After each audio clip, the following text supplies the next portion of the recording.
How do we make the C-suite accept that marketing is not just relevant, but critical to the bottom line?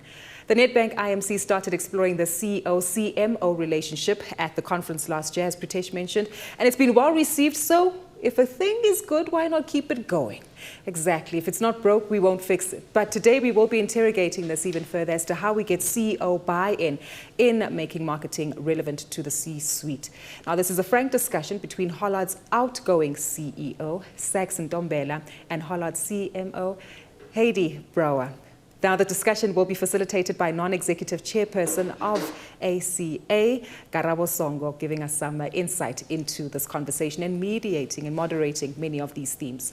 Well, it's my pleasure to welcome the remarkable Heidi Brauer, Group Chief Marketing and Corporate Affairs Officer at Hollard Insurance. Heidi is a passionate South African wife and proud mother of 2 young men. She's a reader, writer, collaborator, practical explorer, and fiercely loyal to the notion of the power of single actions enabling quantum changes. Heidi is a board member of the Mobile Marketing Association and a previous board member and deputy chair of the Marketing Association of South Africa and board member of the ABC, Audit Bureau of Circulations. She's also served on industry award juries, including Apex, Prisms, FM Ad Focus, MMA Smarties, Marketing Achievement Awards, Sports Industry Awards, BASA as well, which is Business and Arts South Africa, including the Luries. Well, Heidi, it's an honor to have you with us, and thank you so much for making time.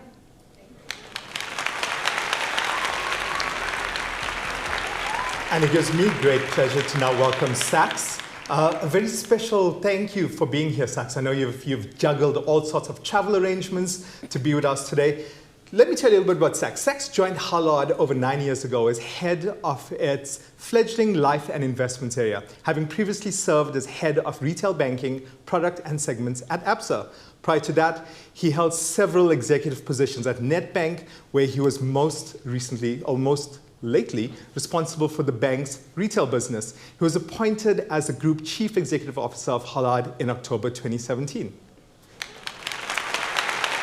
Looking forward to your participation on the panel there, Saks. And of course, our facilitator this afternoon is Karabo Songo, who is a qualified brand specialist and entrepreneur with business interests that focus on the advertising and marketing industry.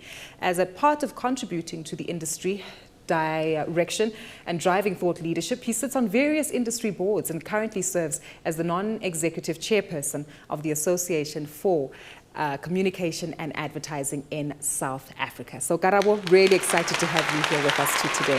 Thank you very much. Well, as we've highlighted who our guest speakers are, and it's time to get into that panel discussion, Karabo, it's over to you, sir. Thank you very much, and afternoon to everyone. The CMO, CEO speak. Dependent on where you come from, we may need to put the CEO first and put the CMO second. But I'd like to start with you, Saks. Where is brand on your overall business strategy? So as a CEO, you've got your different priorities. Where does brand sit? Yeah. Thanks, Karabo. So I think that purpose, culture, values, and brand are connected, and that brand and marketing have the opportunity to create differentiation for a business. We all have equally smart people that work for our businesses. We sell similar products with similar strategies. So ensuring that you can create differentiation through your brand to give you connection with all your stakeholders is an important part of brand, and I see that as a role of marketing. Thank you. Heidi, I mean, this is a question you and I have debated for quite some time. What makes a great marketer? I think it's probably about being connected. You know, I watched a little bit of the conference this morning, and then I had some spies spying for me, and I was waiting to see if anybody would do a definition of what relevance is, because that's the whole topic.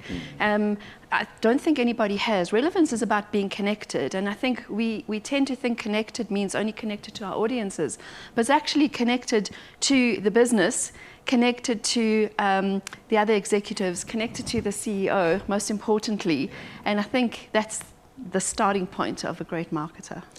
Heidi, I'd just like to remind you that Saks is an outgoing CEO. He's got nothing on you. I don't have to look anymore. But I'm reliably informed that he still has to sign off your incentive. So please take it easy, but honest answers only.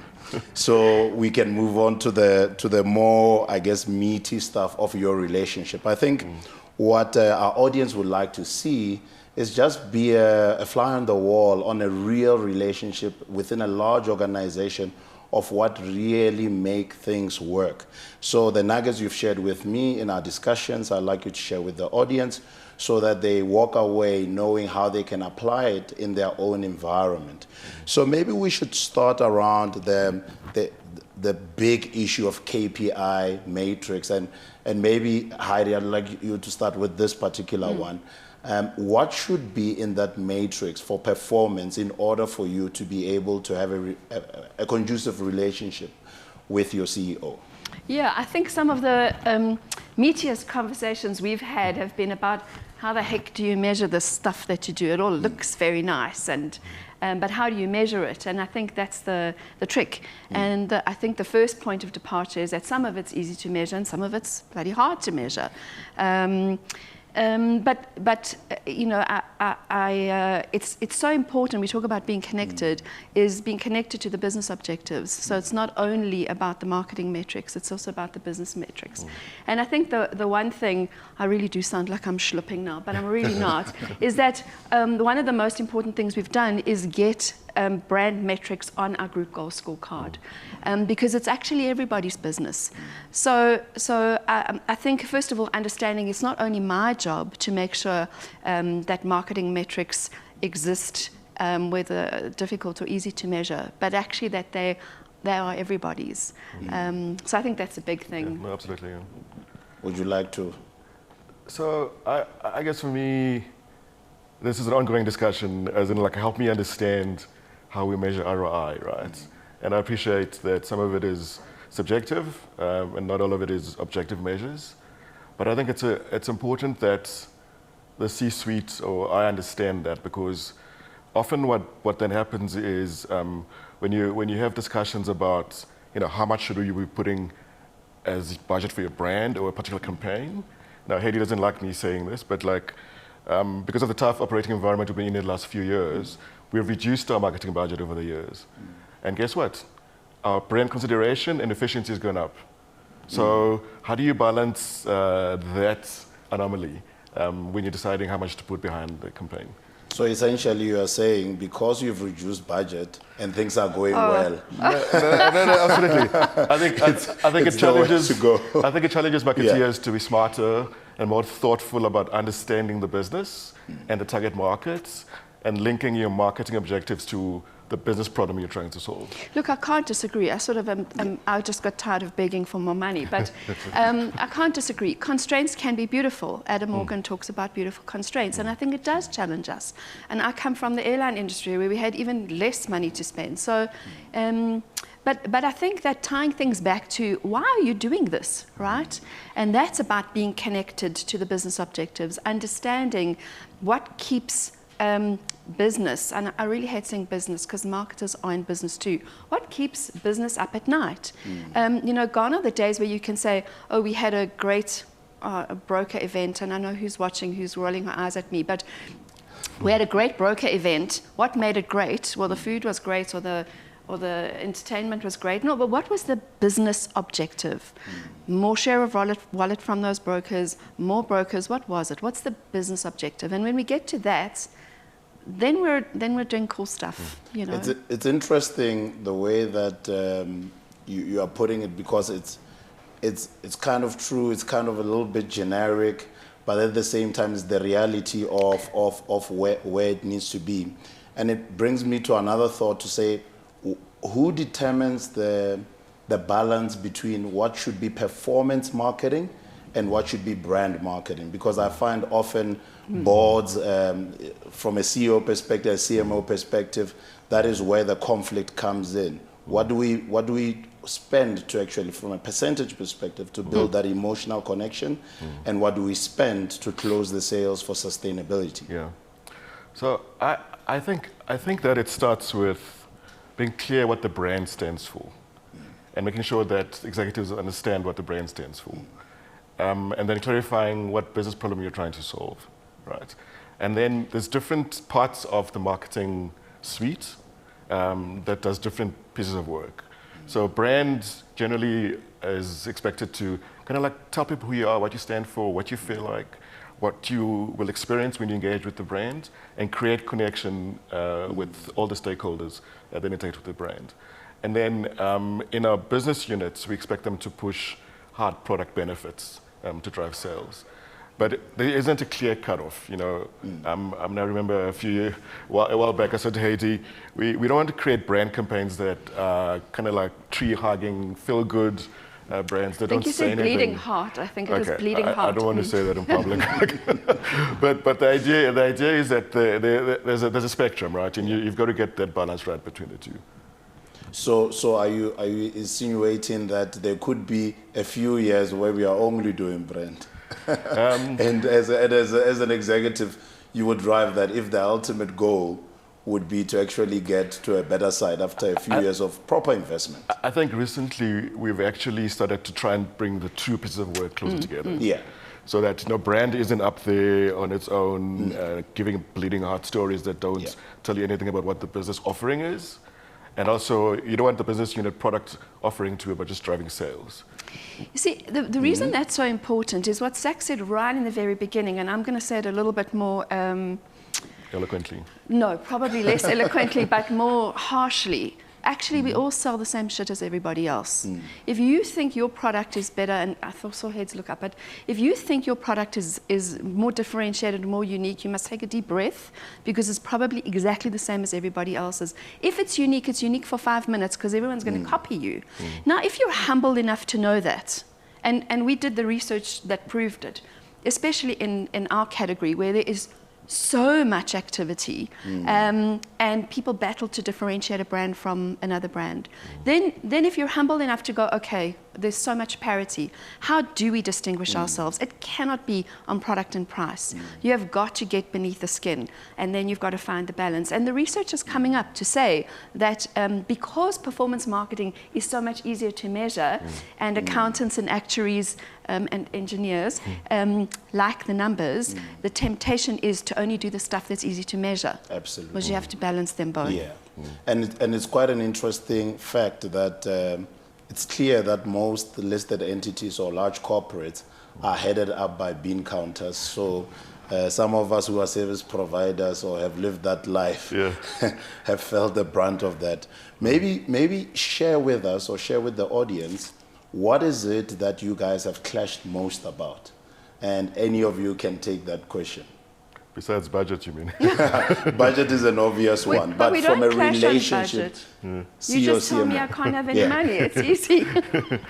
Heidi, you can go first on Me? this one. Oh. Yeah. I felt that you had it on the tip of your tongue there, did you? No. I'm waiting for you to have a go, and then I'll follow out. Like make something up as we go along. So maybe I can share what my frustrations with marketing is, right? Yes. So I think this lack of clarity about what the brand stands for and how marketing objectives follow business objectives is very important. And it's very important that the executives then understand what the brand stands for and what the role of marketing is, so that you can then have a conversation about that, as opposed to arguing about creative in a campaign that's rolling out. Yeah, and I think that's true. I think the challenge with marketing is that everybody thinks that they're a marketer, and everybody's got an opinion on creative. But I think that the marketers need to be able to stay in their lane. Once you've got the clarity on why you're doing something, which comes from spending the most amount of time with business, with the group CEOs, with the CEO of the business area, and so on. And I think perhaps sometimes there's so much going on in our heads that we assume other people know. And I think right in the beginning, when you Saks was in the business for 5 years. We were colleagues for 5 or 6 years before he became group CEO, and I made the assumption that Saks knew everything about the brand. So I was like, oh, this is going to be easy. And then he said, okay, hold on, where's it written down? And I was like, really? And I think that was probably the most challenging part. And I think it was most helpful because then, if I'm supposed to be one of the brand ambassadors, I need to understand what it stands for, right? Yeah. And what's personality and how do we express ourselves? Who are we targeting? And how do we communicate what we stand for? Because then the conversation between Heidi and I then becomes kind of like ensure that the quality of the brief for a campaign is understood, the objectives are clear, and then we have a conversation about are we fulfilling the marketing objectives in support of the business objectives, as opposed to arguing about the color of the skirts, in the ad. But exactly to that point, I mean, when you mention executives, one of the more, I guess, tough conversations to have is who does, and maybe you can answer this, who does the CMO report to, or who they ought to report to? Because when you talk about critical mass, executives must understand you are talking about your executive within the business, and most probably you're also implying some form of board understanding, so that when you're always going through the business plan and you come to the role of brand within the business plan, it's got support. So in your view, within that structure, who do you think a CMO should report to? No, I think it's important that the CMO reports into the CEO and that they have a close working relationship. And so I've worked with Heidi for over 10 years in various roles. And I think it's also important that the CEO trusts the CMO because in particular when you have disagreements about things, right? And we don't argue about the creative because that's her domain, right? But it's important that even when I disagree with what she says, I trust her competence and that, you must back her and go with that. And I think, Karabo, arguments are good, right? I know what I know, but I don't have what Saks has in his head, and from where he's been and so on. And I want to do the best possible work on behalf of the brand that I hold in my hands. And I can't do that if I think I know everything. Yeah. So I want to be better.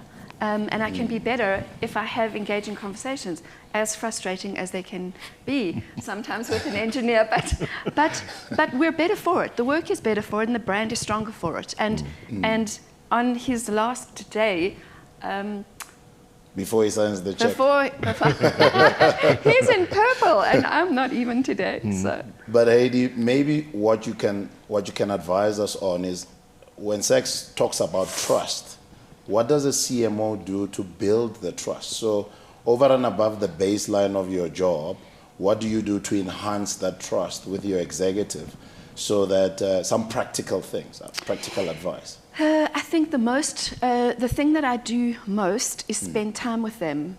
And in my diary on an ongoing basis, I hear marketers all the time saying, business doesn't understand what we do, they don't listen, we get bulldozed, bullied, railroaded, we don't have a seat at the table, all that stuff.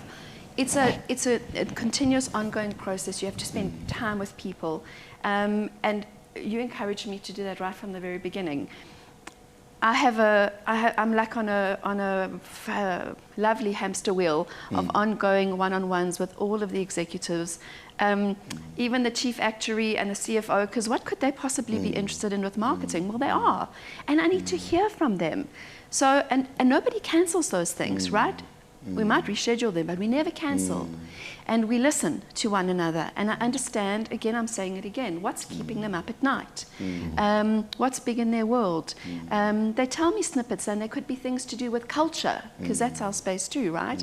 There could be just little niggles, and I can take that back to my team, and we're richer, and our work is richer, and our brand is richer for it. Time with executives. It feels like, oh God, another one-on-one, another catch-up. You must do it. But in order for us to whittle it down, I think it's important to answer the question, if the CMO is to have key stakeholders in a structure outside of the CEO, who should those be? Do any one of you can answer? Who should those be? If a CMO is to win in a business plan, in a large organization, you can't have everyone as a close relationship. Which role should be closest to the CMO in order to generate value and drive productivity for the marketing function? Yeah, I guess it also depends on how the business is structured, Yeah. right?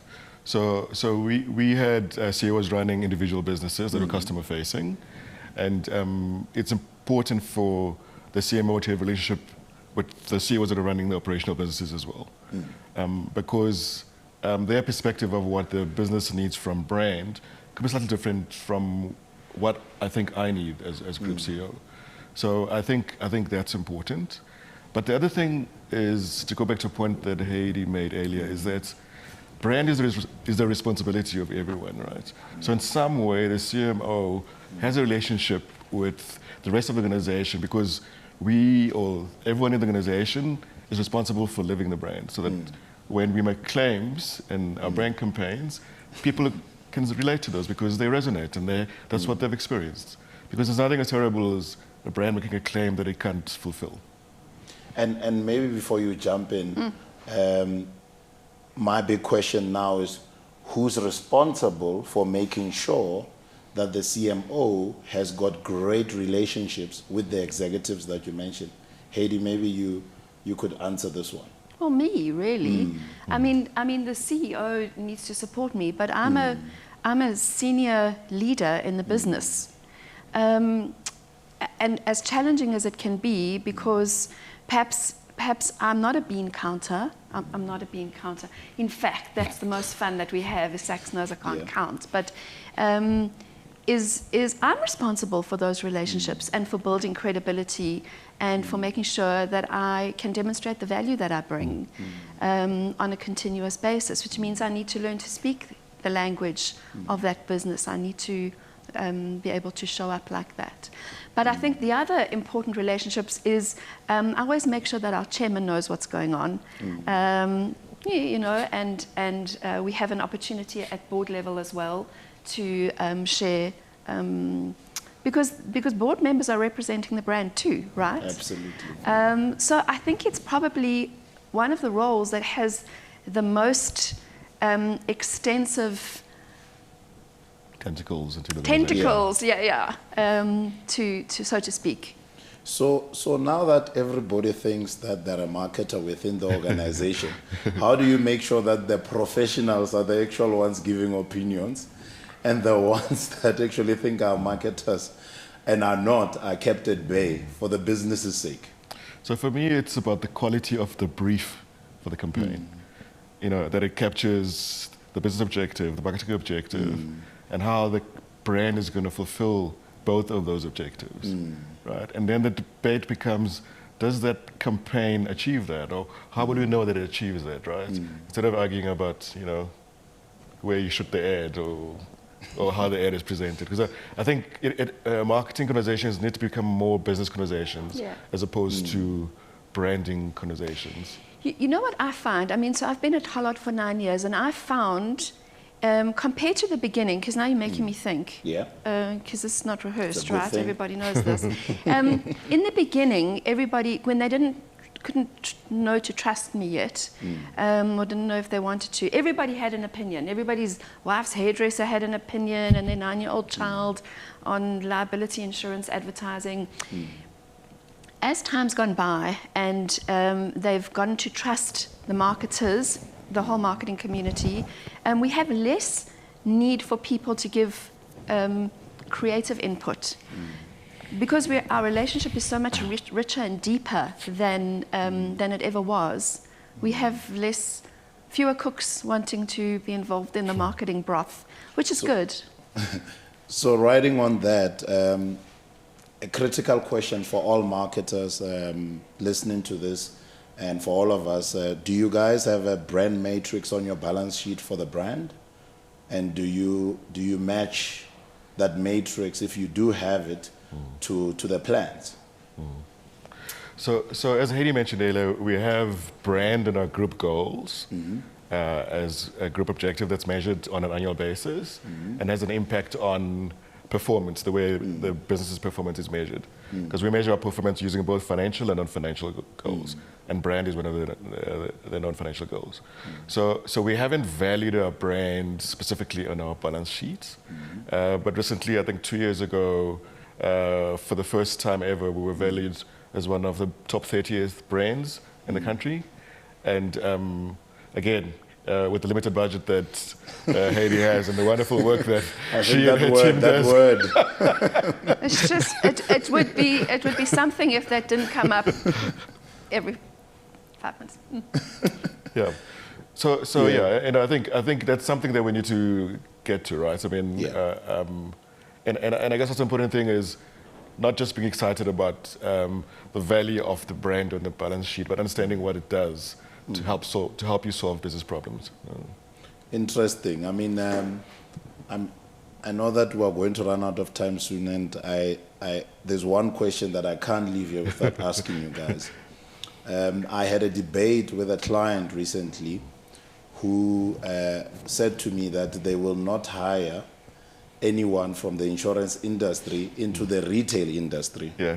And it made me think quite a lot to say that are there many marketers out there who are trying to change categories and trying to get into new segments, but they are almost trapped by their experience. What is your guys' theory on this concept that we discussed around intelligent naivety? So you've practiced as a marketer, but you don't have category experience.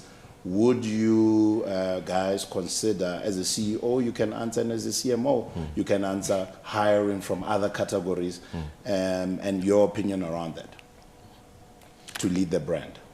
Yeah, okay. I would. Yeah. Because I think it's about understanding what marketing is, what its role is, and how it works. So I'm an engineer. I've worked as an engineer, I've worked as a banker, and I've worked as an insurance salesman. For me, it's about what do you bring to the party which would contribute to what marketing is trying to achieve. Because also, I don't think you want people that have 30 years insurance should be the only one that are building your marketing campaigns. Yeah, you know, for me, so I was in market research for years, but then I went into airlines at Kulula and BA, and then I came to Hollard. I've been a consumer of all of those categories, and I bring that, right? And sometimes a perspective from the outside in is extremely valuable. And the idea of intelligent naivety. Can you ask questions intelligently from the point of view of your discipline, of your expertise, that will make the work better? I think people in general have to be careful of only being able to say where they've been and not what they've done. We talked about this, and I have to acknowledge Sechaba Motsiola for that, because too much on your CV, there's too much emphasis often placed on where you've been. So you can say, I want that person because they've been at X, Y, and Z in my category, and it makes me feel comfortable. And if you go back and have a look, what have they done at those places? You might find that they haven't done anything remarkable. Absolutely. And you want people to join you who've done good stuff, because they can bring good stuff to your business, and that's what we need. And that's if they're telling the truth, that is them that actually did it. You need to do a little bit of research to find out. So in closing, maybe what we can do is both of you just maybe need to share a nugget with our audience around what is it that they can, your number one piece of advice of making the relationship work with the C-suite. From your different perspective and roles. And of course, I will repeat, Heidi, that he's only got your incentive on you. Up to you, Heidi. So I think be connected, like properly connected. So we have regular catch-ups in the calendar and whatever, but we stay connected all the time and ask questions. Say, how was that meeting, or if there was a board session or whatever, ask questions. Be curious, I think. Because the richer your knowledge base is, the better you can produce things that are good for the brand that you hold in your hands. So I think be connected and be curious.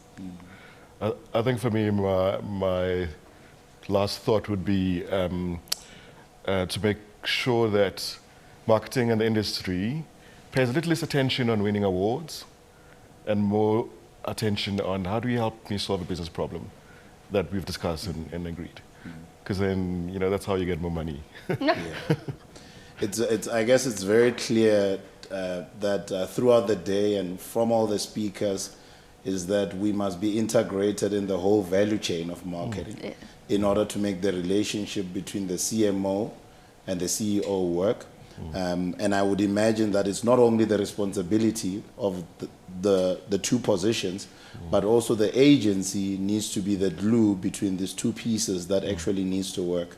And I'm just very glad that the agencies still have a role to play. I'm very certain CMO. For sure, it takes a village to raise a brand, right? We all have our part to play. Absolutely. Yeah, some of our best brand campaigns have come from our agencies. Yeah. And I think one of the reasons they've been able to come up with those and make sure that they're relevant is that they deeply understand the business. Absolutely. And I'll also say this, I don't think that there's also anything wrong with clients who have great ideas that they give to agency to turn into even fantastic ideas and campaigns that actually perform. Exactly. So with that, I'd like to thank you both for your time and trouble to get here. And thank you very much for sharing. And I'm very certain that our audience have learned a lot. And I thank you. Thank you, Karabo. Thank you for lovely conversation. Thank you for having us. Cheers.